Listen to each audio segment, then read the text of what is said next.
Ô Pai, abençoa agora a tua filha, Senhor, que estejas tu revelando a tua palavra a ela, Pai. Em nome de Jesus, que nós possamos sair daqui abençoados com a palavra que ela vai ministrar, Pai. Em nome de Jesus. Amém. Amém. Obrigada, Senhor. Amém. Glória a Deus. Amém. Eu agradeço o apóstolo Guilherme pela confiança, né? E pelo desafio. Não está ficando fácil vir para cá para frente, né? Não, porque ele tem pregado com tanta unção, com revelação da palavra. Deus tem usado tremendamente a vida dele, né? No domingo, ele estava pregando sobre os milagres e eu fiquei olhando, porque já conheço há muito tempo, né? Com a liberdade com que ele ia de um texto para o outro. Vocês perceberam isso? Como ele ia lembrando os milagres, os versículos, né? E eu louvei a Deus por conta disso. E eu estava copiando, tá até no meu celular, ele pregando, e ela é irmã da minha ex-nora, da mãe do meu neto, mandou um recado assim, desesperado: ora pelo Henrique, que é o sobrinho dela, que ele está com uma coisa que ninguém sabe o que é. Já 5 dias que ele foi para o hospital, ficou lá, tomou soro, não melhorou, o menino desmaiado, um menino que é forte, está sempre brincando e tudo, e saiu o diagnóstico hoje, só hoje pela manhã, quase uma semana depois, né? É um vírus com vários, não é um vírus, são vários vírus, um conjunto de vírus que eu nunca, com a minha idade toda, tinha ouvido falar, que ataca a vista como conjuntivite, a garganta. Ele ainda não recebeu alta, ela estava esperando que hoje, à tarde ou à noite, o médico passasse, que a única coisa que ele não estava conseguindo fazer era beber água. Então, naquele momento, quando o apóstolo orou por ele, eu senti um peso, eu falei, é sério. Não é uma doençazinha de criança, né? E era sério. E ali no meio daquela pregação e no meio daquele ambiente, Deus fez um milagre. De manhã ele foi melhorando, foi assim, rápido, era muito sério. Eu não sei se vocês lembram que o pastor Guilherme orou para o espírito dele voltar ao corpo, espírito de vida, né? E foi realmente o que aconteceu. E a minha mãe na fé, que hoje está fazendo anos, parabéns, Marlice, uma pessoa muito querida, somos amigas desde o tempo da faculdade, também está com desafio com o marido. Nós oramos, o pastor Guilherme orou também, não sei se vocês lembram, o Ismael, que ia fazer uma cirurgia, ele ainda está enfermo e com uma infecção que talvez ele tenha que ser internado por 7 dias. Então, o que eu quero dizer com tudo isso? Deus tem usado a igreja, a vida do nosso pastor, para estar abençoando, cobrindo, enviando. Eu mandei a palavra dos milagres para ela e ela falou, Mercedes, era como se o próprio Deus estivesse falando comigo. Eu vou trabalhar, eu vou operar. E essa é a nossa função como igreja. Por isso que eu digo que esse convite está ficando cada vez mais difícil de ser preenchido. Por quê? Porque Deus tem nos dado um homem com revelação, com palavra. Olha que eu sou antiga na fé e sou exigente com palavra. Julie também trouxe uma palavra ungida. E eu sei que quando Deus começa a derramar sobre o cabeça da igreja, sabe o que acontece? É igual um canal de água aberto. Vai atingir você, vai atingir a mim, vai atingir as meninas, vai atingir cada um de nós, se nós correspondermos. Que correspondência é essa que é necessária a nós? Hoje eu fiquei a manhã inteira, acordei cedo, preparando a palavra, E eu vi Deus me ungindo, me abençoando, trazendo palavra revelada. E eu falei, Senhor, muito obrigada. Porque aquele que busca, encontra. Então depende de nós nos debruçarmos nessa palavra. E eu quis trazer hoje a palavra sobre o amor de Deus. O quanto Deus nos ama, começando já por esses presentes diários que às vezes a gente não percebe. O quanto Deus está derramando sobre nós, sobre a nossa casa, sobre as nossas vidas. É tempo e hora de você e eu sabermos que Deus conta com cada um de nós, para nós sermos voz profética dele nesse tempo, na nossa casa, na escola, na vizinhança, por onde a gente andar. Se nós realmente andarmos na luz como ele na luz está, vamos ter comunhão uns com os outros. O sangue de Jesus vai nos purificar de todo pecado e nos levantar para ser a sua voz profética na terra. Porque quando eu prego a palavra, não sou mais eu, não é a minha palavra, mas é a palavra do meu Senhor. Eu quero começar por um versículo que, praticamente é um resumo do que o Senhor fez por nós. João 3,16, que nos diz o quê? Que Deus amou, ama e amará. Porque vocês sabem que, biblicamente, presente, passado e futuro, em Deus, eles se unem. Deus é o mesmo, ele não muda. Então, o que ele foi, ele é e ele será. Deus, não eu. Nós temos presente, passado e futuro. Mas em Deus, ele foi, ele é e ele será. Deus amou, Deus ama o mundo. Todos os seres humanos que estão na terra. De tal maneira que ele deu o seu único filho. Às vezes a gente ouve tantas vezes essa palavra e a gente não valoriza na medida do que é. Quem é mãe fica imaginando, imagina se Deus te pediu o teu filho. Ele deu o dele, mas se ele pediu o teu? Como é difícil a gente dar algo que a gente ama tanto, que saiu do nosso ventre. Não é verdade?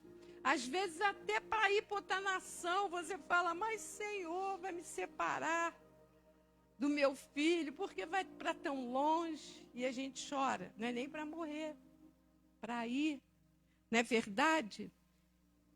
E ele deu esse filho por quê? Para que nós não morramos, mas tenhamos a vida eterna. Deus criou o homem à sua imagem e semelhança. Foi com amor ou sem amor? Com muito amor, né? Ele nos fez sua imagem e semelhança, parecidos com ele. Mas todos nós somos criatura de Deus, mas filhos somente aqueles que o receberam. Olhe bem para o seu coração e veja se o filho está dentro de você.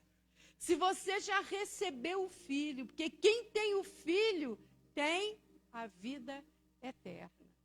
Quem não tem o filho não tem a vida.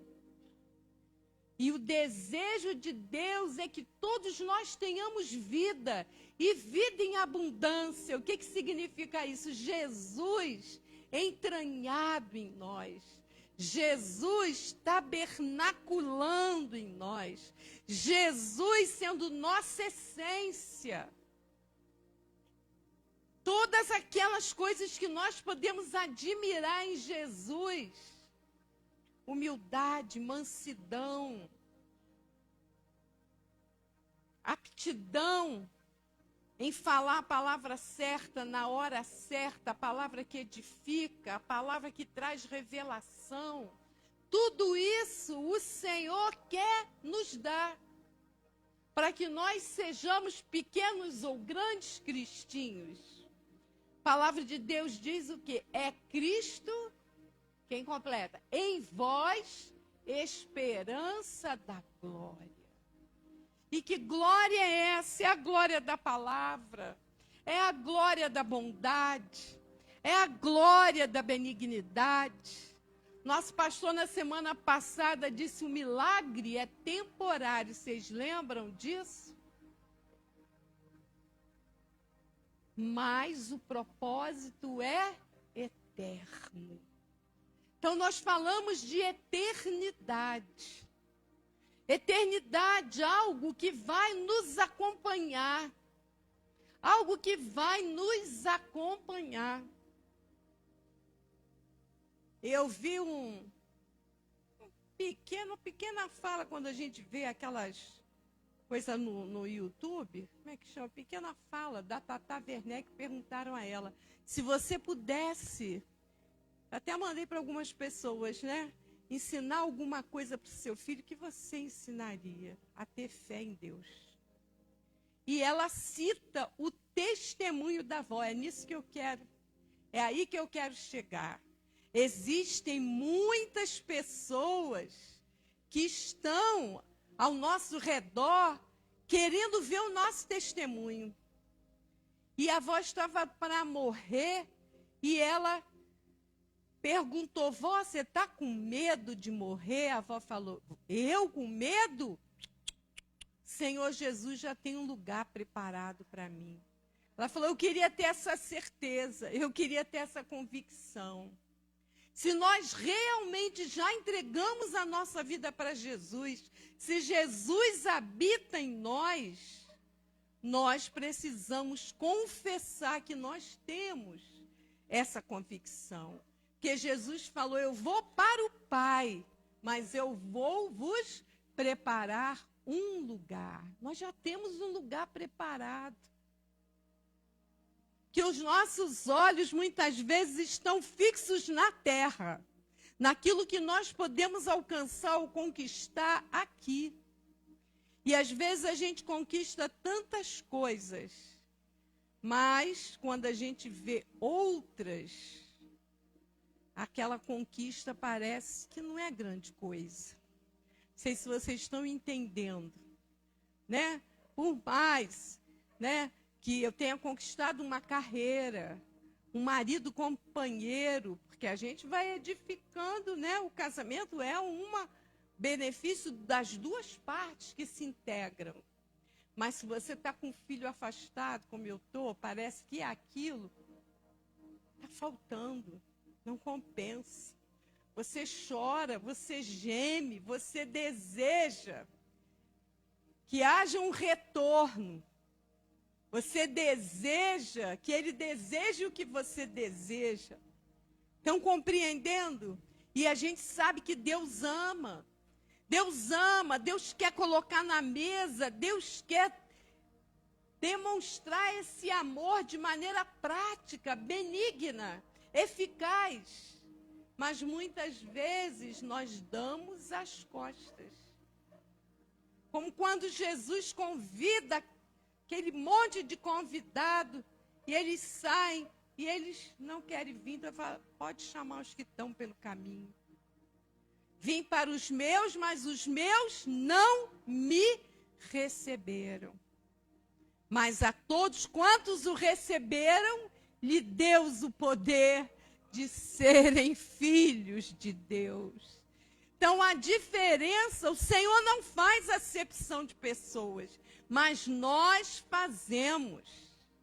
Afastamos Jesus da nossa vida ou o trazemos para dentro de nós. Quando nós provamos essa essência da presença do amor de Deus na nossa casa, na nossa vida, nas enfermidades que nos assolam. Eu já experimentei muitos milagres na minha vida, muitos, com busca, com choro. Né? A pastora Raquel foi curada de um câncer no rim durante 3 anos de tratamento, e a gente ali, mas Deus deu a vitória. Mas hoje eu preciso de outros milagres. Por isso que quando o pastor falou que o milagre é temporal, é verdade. mas o propósito de Deus é eterno, porque hoje eu preciso de um determinado milagre. Amanhã eu vou precisar de um outro milagre. E quando a gente conhece o caminho da cruz, o caminho da santidade, o caminho da obediência, o caminho da busca, eu vou tendo a certeza de que Deus vai fazer o milagre que eu necessito. Ontem nós estivemos na igreja Filadélfia, com um pastor muito querido, pastor Judson, e ele estava falando, vamos fazer o ordinário, o que é do dia a dia, para que a gente possa alcançar o extraordinário de Deus. Vamos andar na luz. O que é andar na luz? Andar é um passo após o outro. Um passo após o outro. Eu não ando, voada assim, de poder ir daqui e ali, não. São passos que nós vamos dando. São amores que nós vamos trocando com o nosso amado. Amores, se você se debruça na palavra, não tem como o amor de Deus não ser derramado, deleitado sobre você como favo de mel. Escondi a tua palavra no meu coração para não pecar contra ti. A palavra nos diz o quê? Errais em não conhecer as Escrituras e nem o poder de Deus. Elas estão aqui, nosso alcance. Está aqui. Mas depende de mim deixar um tempo da minha vida para mergulhar nessa palavra e trazer para dentro de mim a direção que Deus vai me dar para cada situação. Às vezes nós estamos passando uma situação tão difícil que a gente fala, e agora, Deus? Como que vai ser agora? E agora o que eu vou fazer? Eu vou mergulhar nas Escrituras e o Senhor vai iluminar os meus olhos para que eu veja. E à medida que eu vou ali interagindo com a palavra, e a palavra vai sendo ministrada ao meu espírito, eu vou tendo um descanso de que está tudo na mão do Senhor. Errar, a origem desse verbo errar é como se fosse planar, que vem de planeta. Eu erro, por que eu erro? Porque eu não sei o caminho. Porque eu não sei a resposta correta. Porque eu não sei o que eu tenho que fazer, correto? Então, planeta, todo planeta, ele sai vagando. O planeta, ele não tem luz própria. E nem tem calor próprio. Nós, na verdade, sem Deus, nós não temos luz própria. Quem quer andar pelas suas próprias pernas, sem consultar o Senhor, vai errar. A gente fala, pô, fulano tomou essa decisão, vai dar com a cara na parede, depois volta todo quebrado. Porque não está buscando a direção de Deus. Imagina um piloto de avião, ou você que vai sair da sua casa, não sabe o endereço. Não falo Abraão, que Abraão Deus mandou sem endereço, ele achou que a luz de Deus o acompanhou. Mas foi exceção. Eu preciso conhecer o caminho. Não é verdade? Senão eu vou me perder. Quando nós andamos por conta própria, chega a hora que nós nos perdemos. E como é que eu não me perco? Através dessa palavra. Lâmpada para os meus pés é a tua palavra. Escondi a tua palavra no meu coração para não pecar contra ti. Está escondida, está guardada, está dentro de mim, eu não vou abrir mão dela. Palavra é bússola. Sabem o que é bússola, né? Aquilo que os navegantes usam nos navios para direcionar, né? Eu creio que os pilotos também. Quando eu me sinto perdida numa situação, eu preciso recalcular a rota. Eu preciso encontrar a direção. Estou perdida, não estou entendendo nada, por que essa situação está acontecendo. Quantas vezes nós nos deparamos com uma notícia que a gente estarrece, estremece, fala, e agora, Senhor? E agora? Por que caminho eu vou? O que eu vou fazer? Então, é nessa hora que é hora de mergulhar nas Escrituras, conhecendo e prosseguindo em conhecer o amor de Deus. A gente conhece, quando recebe um milagre, a gente vê, poxa, Deus está comigo. Deus é meu amigo. Deus está fazendo esse milagre porque Ele me ama. Mas aí uma nova situação surge e eu preciso, mais uma vez, mergulhar nas Escrituras. Meu convite hoje é para que você mergulhe na palavra. Que a palavra vai trazer luz, a palavra vai trazer direção, a palavra vai trazer conserto, a palavra vai trazer arrependimento dos nossos pecados. Que à medida que eu vou entrando nas Escrituras e buscando a direção com o meu coração inteiro nele, que às vezes a gente busca a direção, mas já tem uma decisão nossa no nosso coração. Você entende o que eu estou dizendo? Não, eu vou buscar, ver se Deus concorda com o que eu estou querendo, né? Meu coração não está inteiro na busca, está dividido nessa busca. Deus nos quer buscando a Ele com o coração inteiro. Me buscareis e me achareis quando me buscardes de todo o vosso coração. Aleluia. A verdade não é o que aconteceu ou o que acontece. Quem é a verdade? A verdade é Cristo. Tem essa situação? Tem. É verdadeira? É. O filho está mal? Está. A esposa está no hospital? Está doente? Está. Mas a verdade é que Cristo em nós é esperança da glória para o enfermo. É esperança da glória para aquele que está perdido. Que nós vamos entrar ali com oração, com intercessão, com jejum, e o amor de Deus vai ser derramado nos corações. Não tem amor maior do que esse, do que dar a vida pelos seus irmãos. Não é? Dar a vida por um filho, eu acho que a maioria das mães, dos pais dariam. Mas dar a vida por um amigo, dar a vida por alguém que você conhece há pouco tempo. O Senhor tem feito isso, Ele deu a vida por cada um de nós. E Ele pagou preço de sangue.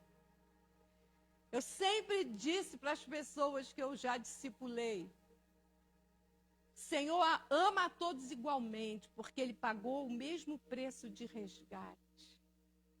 Os bandidos sequestram pessoas e, dependendo do dinheiro que a família tem, né, eles pedem um determinado resgate. Mas Jesus não, Ele pagou o mesmo preço, para que eu e você nos sentíssemos igualmente amados.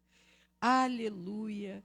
Quando Ele habita em nós pela palavra, tudo tem conserto. Separação tem reconciliação. O adultério tem perdão quando Cristo habita em nós. O que mais hoje nós temos visto é feminicídio, não é verdade? Meu Deus, é todo dia uma notícia. É em Teresópolis, é em Petrópolis, é no Rio, né? Até a gente fala, não sei se a gente antigamente não sabia ou se não acontecia tanto, né? A gente não tinha essa informação. E hoje, essa coisa de posse, tanta liberdade que os jovens têm, né, de ter intimidade, de ir rapidamente para a cama, mesmo sem um casamento, né? E, no entanto, isso parece que não facilitou. A gente sabe por quê, né? Por causa do pecado. Mas o Senhor olha para você e vê uma pérola preciosa. Alguém que é dele. Alguém que ele tem ciúme, mas não para matar, mas para dar vida. Não para mandar um tiro ou uma bala, mas para trazer uma iluminação e falar: arrependa-se dos seus pecados. Agora vai, não peca mais. Pecou, ele encontrou ali Madalena no ponto de ser apedrejada. Mas ele olhou para aqueles homens nos olhos e ele disse: quem não tiver pecado, atire a primeira pedra. E eles, pouco a pouco, foram saindo. Porque quando vem alguém com autoridade e fala: tem certeza que você vai exercer juízo sobre o fulano? Porque você é mais santo, você não tem pecado? Por isso a palavra diz: não julgueis para que não sejais julgados. Porque com a mesma medida que você mediu seu irmão, você vai ser medido. Não se engane o homem, tudo aquilo que ele semear, ele colherá. Então, se eu estou semeando errado, eu vou lá, peço perdão a Deus e falo: Senhor, mata essas sementes, que essas sementes não vão dar coisa boa. Estão entendendo o que eu estou falando? Estou semeando palavra de dor no coração do meu irmão, peço Deus, me perdoa. Porque não é isso que eu quero. Falar para ferir, falar para matar. Não, Senhor, perdoa, né? O que eu vou lendo na palavra, no plano físico, nas letras, na verdade, vai me abrir portais espirituais. Não pensa que a revelação vem de graça. Pastor Guilherme teve revelação aqui no domingo, ali na hora, né? Mas ela não veio de graça, ela foi fruto de dias ali pesquisando, orando, buscando. Sim ou não, pastor? Não é verdade? Então a palavra diz que a letra mata, mas o Espírito dá vida. Mas a letra, quando eu estou ali buscando com o coração inteiro a revelação do Pai, a letra se abre, ungida pelo Espírito, e verdadeiros portais se abrem, como solução para a nossa vida, como amparo, como socorro. No Salmo 24, né? O Senhor fala: levantai-vos, levantai as vossas cabeças, levantai-vos, ó portais eternos. Deus quer fazer de cada um de nós um portal eterno. O que é um portal eterno? É uma porta grandiosa, onde o perdido vai poder entrar e encontrar com o Senhor. Você e eu somos portais de Deus. Portas que o Senhor abre para que outros encontrem em nós salvação, vida eterna, palavra viva. Palavra que vem direto da Bíblia. Essa palavra que nos sustenta, que nos fortalece. Aleluia. Sem ler as Escrituras, eu não acesso o que está além da letra. Sabe, às vezes a gente tem essa ideia que o pastor é um homem super espiritual, super ungido, que ele fica quietinho e desce a revelação, sem ele fazer nenhum esforço. Não é verdade. Para que a revelação desça sobre a sua vida e a minha, eu tenho que ser igual aluno que não estuda. É verdade? Como é que ele vai querer tirar 9, 10 se ele não estudou nada? Como é que você vai querer ter uma revelação do que Jesus é, da sua palavra, na hora que você necessita, se você não tem guardada a palavra dele no seu coração? Quando a palavra dele habita em você e você está numa hora de necessidade, o Espírito Santo vai lá no depósito do seu coração. Cada um de nós tem um depósito da palavra. No coração de uns, o depósito está cheio de água, cheio de palavra. Então, o Espírito Santo tem liberdade de pensar a palavra adequada para aquele momento e trazer para a sua vida. Mas se está vazia a sua caixa d'água, está faltando água em vários lugares, somente no Rio, né? Se a caixa d'água está vazia, não tem caminhão de água para jorrar em você, não. Não é o pastor Guilherme que vai... Ô pastor, está vazio meu coração, dá para derramar um pouco aí da busca que o senhor teve no dia a dia sobre mim? Não, Deus não trabalha assim. Não é essa transferência possível.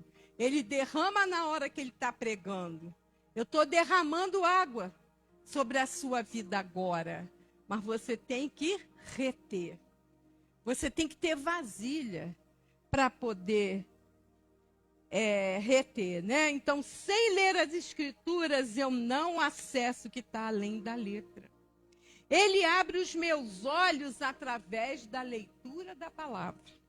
Salmo 119, 13 fala: abre tu os meus olhos para que eu veja as tuas mãos. Abre os meus olhos. Muitas vezes nossos olhos estão fechados e a gente não vê mesmo. Todo mundo tem um ponto cego na sua vida, né? E às vezes a gente tem muitos. Mas mediante a leitura das Escrituras, o Espírito Santo vai tocando e vai falando, vamos arrumar isso. Isso não está bom, não. Deus ordenou a Josué 1, de 7 a 9. Põe, por favor, meu amor. Deus ordena a Josué. Josué já vinha andando no caminho de Deus fazia tempo. Ele admirava Moisés, ele observava tudo que Moisés fazia. Ele queria ser um homem de Deus. Mas aí Deus pessoalmente, né, falou com ele em espírito. Somente seja forte e muito corajoso. Tenha o cuidado de obedecer a toda a lei que o meu servo Moisés ordenou a você. Não se desvie dela, nem para a direita, nem para a esquerda, para que você seja bem-sucedido por onde quer que andar. Qual é o segredo do sucesso?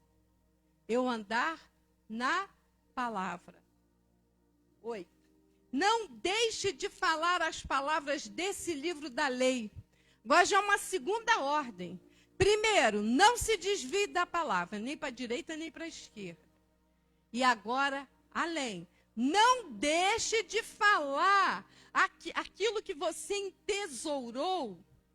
Agora você vai repartir. Agora ele teve autoridade de falar, eu e a minha casa serviremos ao Senhor. Serviram. Né? Por quê? Não deixe de falar as palavras desse livro da lei, de meditar nelas de dia e de noite, para que você cumpra fielmente tudo o que nele está escrito. Só então os seus caminhos prosperarão e você será bem-sucedido. À medida em que eu obedeço em vários itens a Deus, eu não me desvio da palavra, eu obedeço, eu me santifico e eu prego. Eu divido com o outro. 9. Não fui eu que ordenei a você? Seja forte e corajoso. Não se apavore nem desanime, pois o Senhor, o seu Deus, estará com você por onde quer que você andar. Se você obedecer, eu vou estar com você, eu vou selar, eu vou aprovar aquilo que você fizer. Aleluia. Porque então farás prosperar o teu caminho. Quer prosperar no caminho? Não adianta fazer 7 semanas, o fogo que caiu do céu, 7 semanas de prosperidade. Quem der 1.000 vai ganhar 10.000. Tudo errado. Se eu dou 1.000, eu tenho que estar disposta a dar. E acabou. É a minha oferta para Deus. Se Deus vai devolver, se não vai devolver. Dudu, eu não estou falando da igreja que você gosta. Eu estou falando de princípios. Não gosta mais. Agora você está com a gente no abre. Isso é sério, gente. É comprometer, como a igreja católica, antes da reforma protestante, prometia o céu para quem pagasse. Sabe? Dê 1.000 que Deus vai te dar 10 vezes mais. É isso. Onde está escrito isso na Bíblia? Não. Se eu tenho os 1.000 e eu tenho com um coração voluntarioso para ofertar, eu deixei no altar e acabou, é para Deus. Com certeza ele recompensa. Com certeza. A Bíblia fala que nem um copo d'água dado a um profeta vai ficar sem galardão. Certo? Mas eu não vou dar o copo d'água falando, Deus, é o meu galardão, hein? Acabei de dar um copo d'água ali para o pastor. Fiz uma janta para ele, olha lá, hein? Lâmpada para os meus pés, Salmo 119, 5. Não tem relógio hoje, né? Tem. Glória a Deus. Palavra boa, essa palavra é de Deus. Estão cansadas já? Não. Então tá bom. 105. Versículo é 105. Salmo 119, versículo 105. Achou? É isso. Não. A tua palavra é lâmpada que ilumina os meus passos e luz que clareia o meu caminho. Se eu não comprar lâmpada para botar na minha casa vai ficar no escuro. Vou tropeçar? Com certeza. Eu já quase tropeço quando tem luz, porque o equilíbrio já não está igual ao dos 20 anos, né? Imagina se não tiver lâmpada, como que eu fico, né? Então, aleluia. Agora eu quero dizer para você que quando Deus deita a luz nas Escrituras sobre o nosso coração, traz da Escritura para o coração, e Deus derrama aquela luz, a revelação vem como chave para você sair da situação que você se encontra, que você achava que não tinha saída. Aonde eu posso achar saída? É na palavra. Seja qual for a pergunta, a resposta vai ser: mergulha na palavra. Mergulha na palavra, que ela vai te dar a chave que abre os céus sobre a terra e nos proporciona o privilégio de podermos ser boca de Deus. Boca de Deus. Quando eu abro a minha boca em amor, não é o evangelho da pá, não. Já ouviram falar em evangelho da pá? Você que tem um versículo, conhece, acha que o outro precisa e joga. Mas não joga em amor, joga tipo, se conserta porque a palavra falou outra coisa. A pessoa não recebe. Nós temos que falar como Deus fala, com autoridade, com firmeza, com segurança, mas em amor. Porque a essência de Deus é o quê? Que a palavra diz, Deus é amor.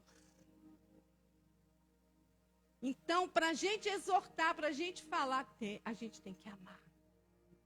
Estou te exortando porque eu te amo, que eu quero ver você crescer, porque eu quero ver a sua vida prosperar, porque eu quero te ver sendo boca de Deus a cada dia. Aleluia. Quantas bocas a gente tem aqui, não é? Boca de Deus, quando não é nem carne nem sangue que nos falou, mas foi Deus. Só somos boca de Deus quando é o próprio Deus que revela. E a gente vai com aquela segurança. Não é minha palavra, é a palavra de Deus. Ah, Senhor, há segredos que Deus só revela aos filhos do pacto, aos filhos da aliança. Deus sabe em quem Ele pode confiar. Ele sabe a quem Ele pode dar uma revelação, a quem Ele vai, com quem Ele vai dividir o coração dele. Ora pelo fulano, chama o Beltrano, né? Tem um versículo que me chama muita atenção já há muitos anos, Gênesis 18, vou falar devagarzinho, 17 a 33. Mas eu quero mesmo esse versículo. Ocultarei eu, Abraão, o que eu faço? Ele chamou Abraão para ser pai de nações. Ocultarei eu a Abraão, esse que deixou a sua terra, a sua parentela, que foi para a terra que eu mostrei, e que está disposto a cumprir a minha palavra, eu vou ocultar dele o que eu vou fazer? Não, não vou. Ocultarei eu ao apóstolo Guilherme o que eu vou fazer com essa igreja? A pastora Raquel? Ocultarei eu a Julie, a André, que ordenei aqui para serem ajudadores? Ocultarei a Juan, a Mercedes, a Esther, que está aqui pagando um preço, velando, auxiliando. Parece uma coisa ordinária, qualquer, né? Como falou ontem o pastor Judson. Está ali colocando apenas, entre aspas, a palavra para que nós possamos ver, né? Então o Senhor disse: esconderei a Abraão o que estou para fazer. Se você for amigo de Deus, se você estiver disposto, Ele não vai ocultar o que vai fazer na sua casa. Ele vai te direcionar e vai falar: fica calma, né? Pastor Marco Antônio da comunidade da Zona Sul, ele tinha um jeito de brincar com o povo que ele falava assim: fica frio que eu vou te botar numa boa. Que a gente, quando passa por problema, a gente se esquenta logo, né? Não é verdade? Ou só eu? Sangue ferve, você fica nervoso, né? Fica frio, fica calmo. A palavra está aqui. Deus é o mesmo e Ele vai nos acompanhar até o final dos tempos.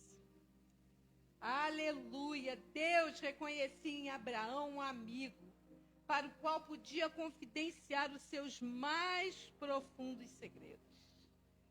Será que Deus tem podido confiar em nós? Será que Deus pode contar conosco? Eu já ouvi relatos de pessoas mais velhas, como eu, um pouco mais jovens, que tinham dons, que tinham talentos, mas por terem se apropriado do que Deus estava fazendo e não elas, foram perdendo. Vocês sabiam disso? Porque a palavra diz que o Senhor não divide a glória dele com outrem. Então, quando Deus faz um milagre, faz uma cura, a gente tem que falar: não fui eu, foi o Senhor. Eu não posso nada, Ele pode, todas as coisas. Tudo posso naquele que me fortalece, eu sou apenas o canal. Porque é dele que vem o querer e o efetuar. E sem Ele, nada podemos fazer. Muitas vezes abandonamos em nós os atributos que Deus nos dá e que Ele tem e os trocamos pelo desejo de sucesso. Pastores que começam a fazer sucesso, que pastor não é para fazer sucesso, né? Sucesso é de Deus e começam a ficar soberbos. E não precisa nem ser pastor, às vezes um simples obreiro, não é? Que aí estufa o peito e parece que ele é Deus. Isso Deus abomina. O amor de Deus não está nele. A palavra diz que nos últimos dias, quantos vão dizer: Senhor, Senhor, no teu nome eu curei os enfermos, eu expulsei demônios. E o Senhor vai dizer: apartai-vos de mim, porque nunca vos conheci. Que coisa séria, dura. Então, os atributos de Deus, nós precisamos alimentar: humildade, mansidão, domínio próprio, autoridade no Pai. Jesus não buscava a sua própria autoridade, ele fazia aquilo que o Pai o mandava fazer. Que a gente também possa ser assim. Eu trouxe 2 livros para exemplificar o amor de Deus manifesto em pessoas. Tomei primeiro aqui como exemplo Esther, a rainha Esther, minha neta também, que é Esther. O que Esther fez? Ela se sujeitou a um alto risco de morte por conta do povo judeu. Ela ficou ali sendo embelezada, sabendo que o rei ia olhar a aparência, a sua formosura, e que havia um edito do rei contra os judeus, que havia um Amã que simbolizava ali o inimigo. Nós sempre vamos ter oposições, mas ela não amou a sua vida a ponto de se retirar daquele projeto. Mardoqueu, que era seu tio, falou: se você desistir, todo o povo judeu morre. Que responsabilidade! Como Deus encontrou em Esther um tão grande amor pelo povo. Como ela se arriscou, sem medo de ser morta. E o que Deus fez com aqueles que dão a vida pela sua palavra e pelo seu povo? Ele a honrou tremendamente. A gente pode ler o livro de Esther, vocês podem, né? Então, a Esther, ela encarna um pouco desse amor de Deus pelo povo. Né? Ela se disponibiliza até para morrer, se fosse preciso. Se o rei não estendesse o cetro, ela não entraria e ela morreria. Então, Esther não foi qualquer mulher na Bíblia, ela foi uma mulher de fibra, ela foi alguém escolhida para aquele momento. Às vezes você está no ordinário da sua vida, como o pastor falou ontem, né? Você está ali, parece que que mulher vaidosa, está só se arrumando, só se enfeitando, né? Tomando banhos e tal, para agradar o rei. Mas, na verdade, dentro do coração dela havia o peso da libertação de um povo. Né? Muitas vezes vão olhar para você e vão falar: faz nada, só canta uma vez ou outra no louvor, né, Sara? Faz nada. Deus é que sabe o coração de entrega que cada um tem. É Deus quem sabe, é Deus quem vê o oculto e o escondido de cada coração. Se tem ou não entrega, se tem ou não aliança, se é capaz de dar a sua vida pelo reino.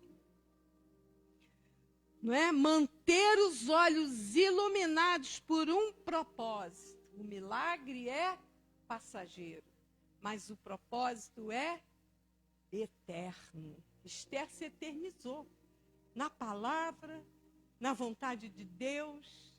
Ela foi ali cúmplice do que era necessário com Mardoqueu.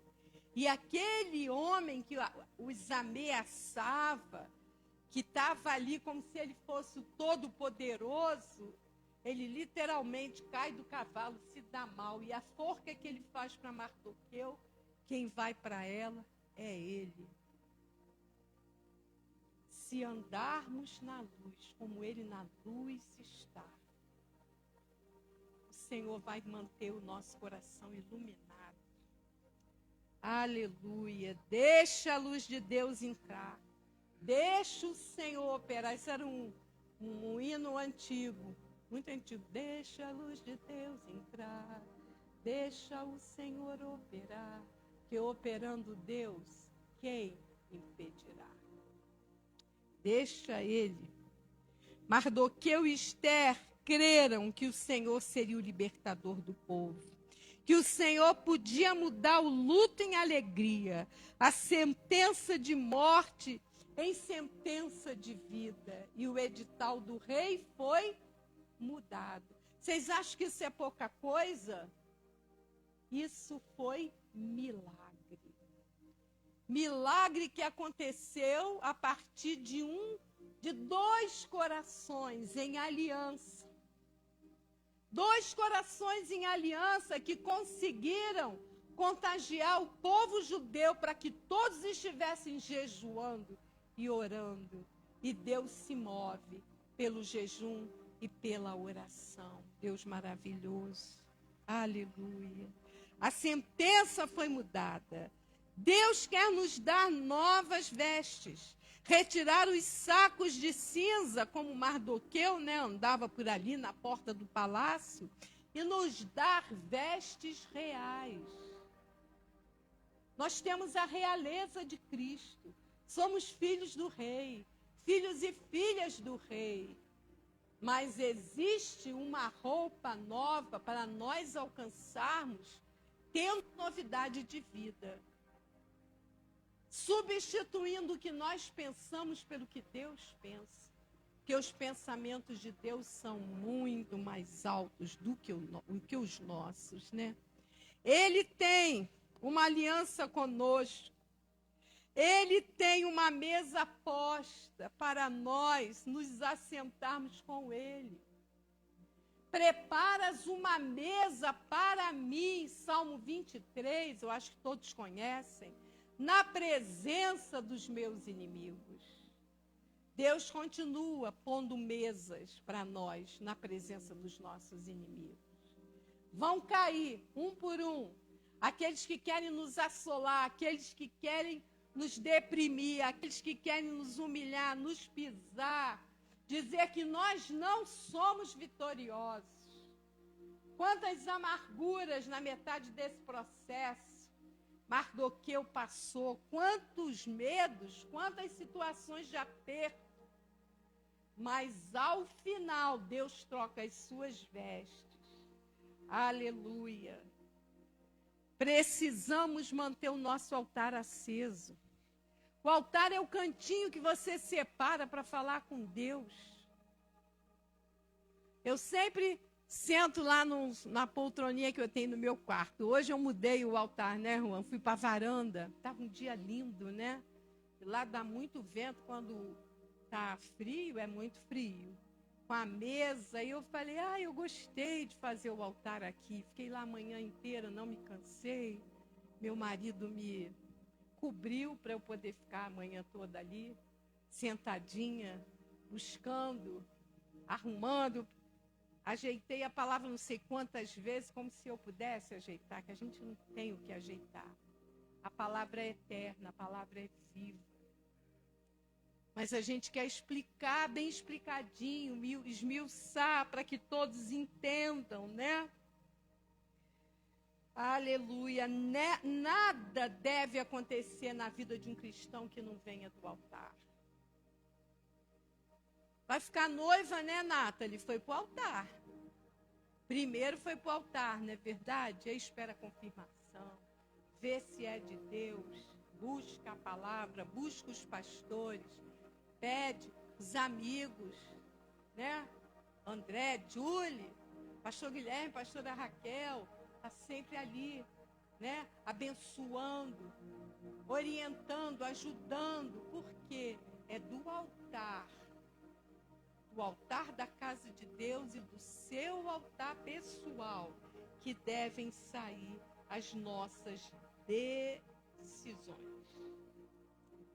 A revelação da pessoa de Jesus só vai se formar na sua vida à medida que você tiver a palavra. O apóstolo Guilherme pregou sobre o lugar a que Deus quer nos fazer entrar. Vocês lembram disso? Tem dois domingos, né? Esse domingo foi dos milagres e o outro foi que Deus queria nos levar ao jardim do Éden, que Ele está sempre preparando um lugar maravilhoso. E o último estágio é já na volta de Jesus, uma nova terra, uma nova cidade, um novo lugar que Deus já tem preparado para nós, não é verdade? Mas eu preciso saber quem é Jesus, como Ele age, aonde que eu aprendo isso? É na palavra. Quem é Jesus, o que Ele espera de mim, né? Preciso crer sem duvidar que Ele me ama, que Ele nos amou primeiro, quando nós ainda éramos pecadores. 1 João 4,19. É bom visualizar essa palavra, guarda no teu coração. Ele nos amou primeiro. Ele nos teceu no ventre da nossa mãe com tanto amor. A gente pode, quem já foi mãe sabe, que o neném começa a crescer e você vai, toda mãe bota a mão na barriga, certo? Quem já foi, não é assim? E a gente parece que já quer abraçar o neném, ele ainda nem está pronto, né? E a gente abençoa, e a gente fica imaginando, ai, será que está com todos os ossos formados? Será que a cabecinha está perfeita? E o pezinho? E a mãozinha? E a gente fica sonhando como vai ser aquele bebê. E quem foi que formou aquele bebê no nosso ventre? Se não fora o Senhor ali trabalhando, ali nos dando tudo o que precisamos, não é verdade? Então, nós o amamos porque Ele nos amou primeiro. Cada um de vocês aqui, de nós, tem uma história de amor com Jesus. Tem ou não tem? Senão a gente não estava aqui. Todos nós temos uma história de amor com Jesus, com certeza, né? Oséias 11:4 confirma isso. Oséias 11:4. Atraí-os com cordas humanas, com laços de amor, e fui para eles como os que tiram o jugo sobre as suas queixadas, e lhe dei mantimentos. Quanta coisa o Senhor tem feito. Ele nos atrai com laços de amor, não é com chicote, não é com pancada. Sabe? Vem cá, menino. Não. Se não vier, vai apanhar, hein? Vou contar até 10. As mães de antigamente faziam isso, né? Pegava o chinelo, conta até 3, conta menos. A minha filha disse que conta menos. João 4, de 7 a 21, a gente vai ler uma parte.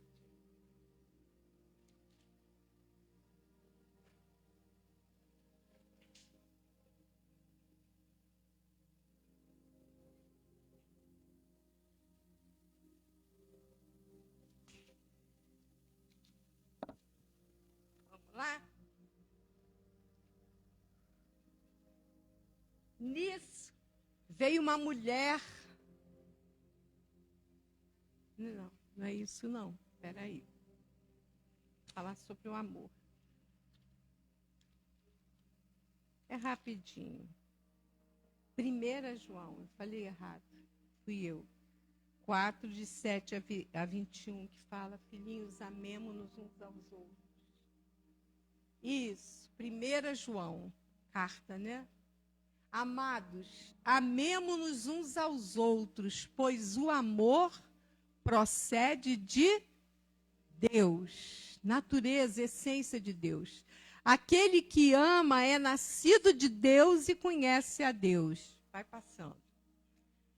Quem não ama não conhece a Deus, porque Deus é amor. Foi assim que Deus manifestou o seu amor entre nós. Enviou o seu Filho unigênito ao mundo, para que pudéssemos viver por meio dele. Isso aqui é uma revelação tremenda. Só temos vida se estamos nele. Eu sou a videira verdadeira, o meu pai é o agricultor. Se eu não tiver fincada na videira, eu não tenho vida dele. Né? Nisto consiste o amor.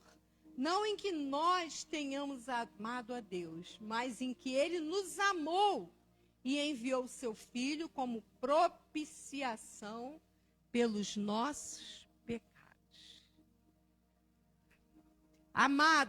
Amados, visto que Deus assim nos amou, nós também devemos amar uns aos outros.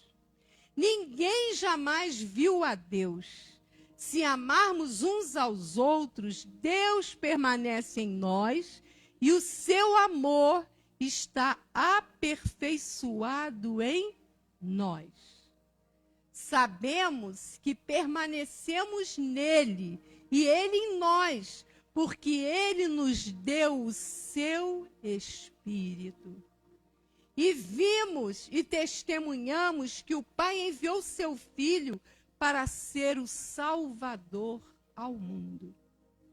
Se alguém confessa publicamente que Jesus é Filho de Deus, Deus permanece nele e ele em Deus. Aqui nos fala do princípio eterno de confessarmos o nome de Jesus.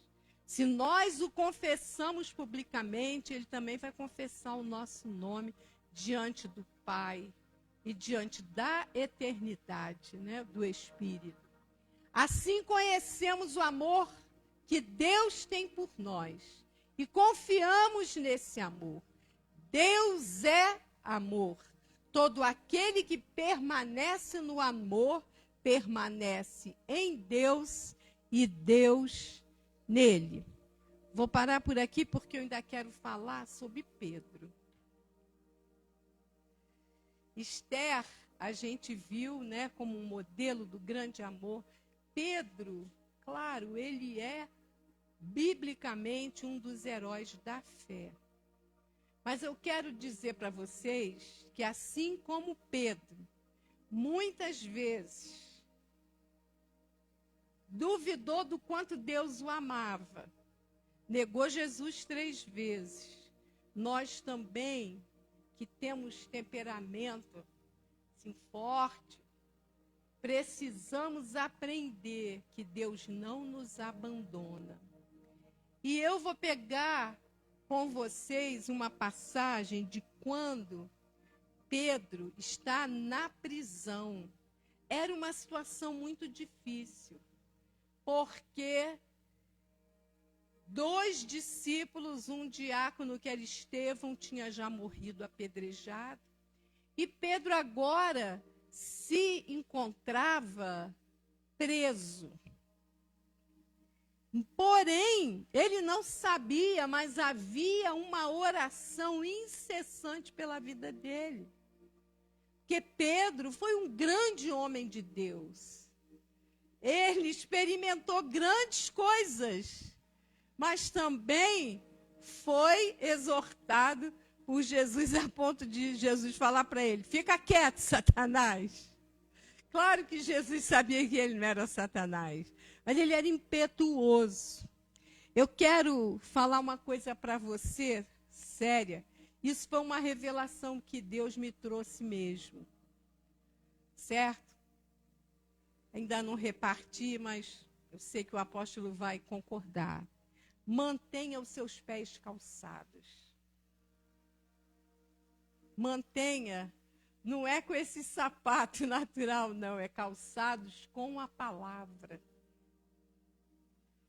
Calçados com a palavra de Deus. Lá em Efésios 6, fala sobre a armadura de Deus e fala, calçados os pés com o evangelho da paz. Calçados os pés. A única vez na Bíblia que Deus manda tirar as sandálias, porque o lugar é santo, quando Moisés vai entrar, para quê? Para ouvir direcionamento, palavra de Deus.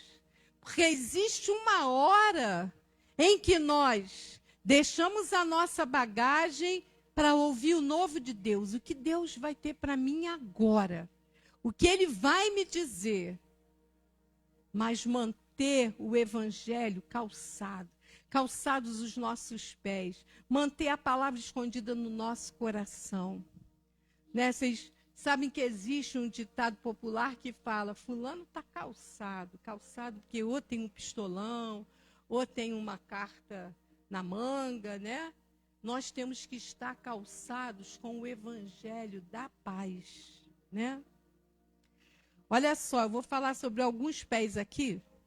Em Ezequiel 24:17, ele fala, mantenha as sandálias nos pés. Ezequiel 24:17. Não permita que ninguém ouça o seu gemer. Não pranteie pelos mortos. Mantenha apertado o teu turbante e as sandálias nos pés. Não cubra o rosto, nem coma a comida costumeira dos pranteadores. Ou seja, não chore inutilmente. Não chore por qualquer coisa. Mantenha o teu turbante, aquilo que você apresenta publicamente, a palavra de Deus, e as sandálias calçadas. Calçados os pés com o evangelho da paz. Em João 13:17, Jesus lava os pés dos discípulos. Vocês estão lembrados disso? E Pedro fala o que para Jesus? Que isso, mestre? Nunca me lavarás os pés. É João 13, de 1 a 17. Lavar os pés era um serviço dos criados, dos escravos ou das mulheres. Então, Pedro achou que negócio é esse? Vai se humilhar além do que precisa? Para que isso? Não há necessidade. E Jesus respondeu, se eu não os lavar, você não terá parte comigo. Quem é que pode lavar os meus pés e os seus? Quem é que pode tirar a poeira do caminho? Quem é que pode nos trazer descanso aos nossos pés quando eles estão cansados, se não for o Senhor? Pois bem, João 13, 14 e 15 fala, se eu, sendo Senhor e Mestre de vocês, lavei os seus pés, vocês também devem lavar os pés uns dos outros. Eu dei o exemplo para que vocês façam como eu fiz. Se eu sei que tem alguém que está muito cansado por uma enfermidade, cansado porque está orando há tanto tempo que aquilo que a pessoa está esperando não está acontecendo. A Bíblia fala que a esperança que se adia adoece o coração. Eu tenho que chegar junto, tenho que falar, meu irmão, não desiste. Deus é contigo, vai acontecer, continua orando, continua guerreando. Aleluia. Em Atos 12, no verso 8. Agora, bota que eu vou dar. Atos. Eu vou terminar com esse exemplo do que aconteceu com Pedro. Deus tinha todo um ambiente preparado para que a vida de Pedro continuasse. Mas a situação também que ele estava inserida era terrível. Ele tinha 2 campanhas de soldados antes da cela dele. Ele estava algemado. Primeira coisa que o anjo lhe disse, o anjo pegou Pedro descalço. Você já tinha observado isso? O anjo chegou na cadeia, primeira coisa, soltou as algemas e disse-lhe o anjo, vista-se e calce as sandálias. Calça a tua sandália, cara. Calça. Cadê a promessa que Deus te deu? Tu acha que a tua vida vai acabar aqui, agora? Não. Calça a tua sandália. A sandália é aquela lista de promessas que você e eu temos. É aquela caixa cheia da palavra de Deus. Ontem o pastor estava falando, não se entregue. Declare, eu não vou morrer enquanto meus filhos não voltarem para o altar. Cada um no seu ofício. Não vou morrer. Está ficando velha. Quem sabe eles voltam depois que você tenha morrido. Não, eu quero ver a minha promessa cumprida. Está aqui no meu sapato, calçada, minhas sandálias. Não morrerei, antes viverei. Deus tem promessa, segura a tua promessa. Segura, não deixa escapar. Você tem promessa, está aí na tua sandália, está aí no teu memorial, está aí no teu caderno. Quais são as promessas que você tem de Deus? Não abra mão delas. É isso que calça a nossa vida para a gente continuar a andar. Mesmo que o caminho seja de pedras, seja de espinhos, tenha prego. Quando eu e Juan fomos ordenados ao ministério diaconal, na comunidade da Zona Sul, Deus usou o pastor Marco Antônio com uma profecia que talvez você não quisesse receber. Eu também não queria, mas eu recebi e segurei. Ele disse que o caminho que nós íamos andar era um caminho assaz difícil. Sabe o que é assaz? É muito difícil. Que esse caminho ia ter pedra, ia ter espinho, ia ter prego, pedaço de madeira. Ele via que a gente machucava os pés, mas que nesse caminho nós andaríamos de mãos dadas até o fim.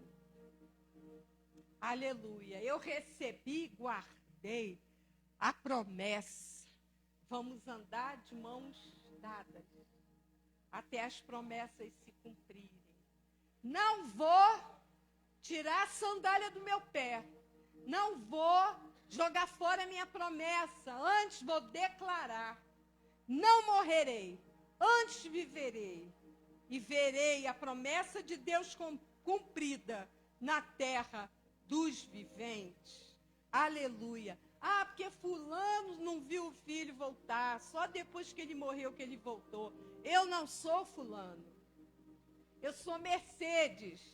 E eu vou segurar minha promessa com mão forte, crendo que Deus é comigo, que Ele é galardoador daqueles que o buscam. Então vamos estar buscando com fé, vamos estar declarando, Deus vai me dar a minha vitória, Deus vai me dar meus filhos, Deus vai me dar o meu esposo, Deus vai selar aquilo que eu vou declarar com a minha boca, segundo a boa, perfeita e agradável vontade de Deus. Eu não posso declarar com a minha boca o que eu quero, o que eu desejo, mas aquilo que Deus já me prometeu, que é para o meu bem e para o bem da igreja, eu creio que eu vou ver meus filhos novamente, os 3 no altar, como já estiveram um dia. Eu creio que eu vou ver a mãe do pastor Guilherme se convertendo, a irmã, a família, que a promessa é: eu e a minha casa serviremos ao Senhor. Não vamos deixar ninguém de fora. Ninguém vai ficar de fora. Porque é a vontade de Deus e o amor de Deus, ele nos cobre. Ele vem sobre nós como um todo. O que aconteceu com Pedro? Ele estava lá, tirou a sandália e tal, mas o anjo exortou ele. E nem o povo que estava orando por ele, a moça veio abrir a porta e disse: é o Pedro. Em vez dela abrir logo a porta e deixar ele entrar, ela volta. E eles falaram: cara, não é possível. Como que não é possível? Eles não estão orando por isso? É possível. É possível. Tudo é possível ao que crê. Eu quero dizer uma coisa profeticamente para vocês e para o nosso apóstolo. Deus está abrindo um portal sobre essa igreja. Preste atenção. Eu também quero estar atento. Um portal de milagres que já começaram a acontecer. Essa minha amiga, irmã, minha mãe na fé, o esposo dela talvez tenha que ser internado por 7 dias para tomar um antibiótico no hospital. E ela, ouvindo a pregação do pastor Guilherme, ela falou: eu senti como Deus falando comigo, que ele vai curar o Ismael. E nós vamos orar para que isso se cumpra. Sabe por quê? Porque saiu a palavra desse lugar. E nós precisamos ser os intercessores do apóstolo, da pastora Raquel, para que o inimigo não venha com ferroada para abatê-los, para desistir, para achar que não é de Deus e vai acontecer. Um portal de milagres vai acontecer, sabem por quê? Os pedidos de oração são muitos. O inimigo não para de trabalhar. Eu tenho uma outra amiga, muitos anos já, uma mulher de oração, viu Raquel sendo curada de câncer na reunião de oração, estava comigo. A neta dela querendo separar, o marido chorando, marido querendo ficar com ela. E a avó está desesperada, falou: essa menina está sem juízo. Aquelas coisas que a gente que é mãe passa, que é vó, né? E ela também ouviu a palavra. E ela também disse: eu preciso de milagre. Quero que vocês assumam junto comigo, com o pastor, a responsabilidade sobre a palavra que foi Deus que enviou, que está chegando a outros lares e que está ali sendo gerada para que haja vida, para que haja cura, para que haja conserto. E isso é só o início. Isso é só o início. É no movimento das águas de Deus que as pessoas se convertem, que elas creem, que elas buscam, que elas dizem: Jesus ainda é o mesmo, Jesus ainda faz milagre, Jesus ainda liberta, Jesus ainda cura. Jesus, o Todo-Poderoso, vai entrar pela porta, porque nós queremos nos levantar como portais eternos. Quem aqui quer se levantar como um portal eterno? Para que o Senhor possa entrar, fazer morada nesse lugar e executar sinais, prodígios, maravilhas e formar discípulos. Formar discípulos. Eu não falei do exemplo de Pedro para desclassificar o Pedro, não. Gente, eu amo o Pedro. Mas eu quero dizer que, como ele, nós também podemos chegar uma hora, vou tirar meu sapato, vou descansar, sabe? Parece que nada acontece. Ah, aquela palavra eu já recebi tanto tempo, acho que Deus não vai cumprir. Não tem essa hora que a gente passa? Então vamos lembrar de Pedro e vamos falar, não, eu vou calçar o meu sapato. Eu vou pegar a minha palavra. Eu vou pegar a minha promessa. Eu vou apresentar a Deus, Senhor, foste tu que falaste. Tu disseste que tu ias fazer isso. No nome de Jesus, Senhor, lembra-te de mim. Lembra-te da minha casa. Lembra-te da igreja que tu mesmo abriste aqui em Três Córregos, para que as famílias sejam alcançadas, para que as famílias venham, para que os maridos se convertam, para que os filhos se convertam, em o nome poderoso de Jesus.